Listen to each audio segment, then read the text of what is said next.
పరమేశ్వరుడు లొంగేది దేనికి అంటే కేవలము భక్తికి మాత్రమే వశుడు తప్ప అసలు పరమేశ్వరుడికి నేను ఇది చేశాను అనడానికి మీరేం చేయగలరు? మనం ఇది చేశాము అని చెప్పడానికి మనం ఏదీ చెయ్యలేము ఈశ్వరుడు. ఎందుకో తెలుసా అండి, శంకర భగవత్పాదులు శివానంద లహరి చేస్తూ అంటారు, శివుడికి ఇవ్వడానికి ఆయనకు ఓ చేతిలో బంగారు కొండ ఉంది, మేరుని విల్లుగా పట్టుకుంటాడు, కాబట్టి మీరేం బంగారం ఇవ్వలేరు.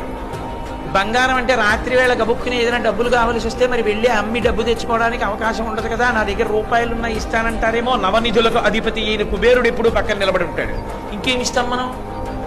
ఫోన్ లేవయా, నీకు నేనేమైనా శుభాలు జరిగేటట్టు చూస్తానంటావా? ఆ శుభాలన్నీ ఆయన కాళ్ళ దగ్గర పడి ఉంటాయి. ఎవరింట్లోనన్నా శుభం జరగాలి అని ఆయన అనుకుంటే ఆయన కాలు కదిపితే మంగళతోరణమై పట్టుకుంటుంది గడపని. శుభాలన్నీ ఆయన కాళ్ళ దగ్గర ఉన్నాయి. ఆయన ఇంట్లో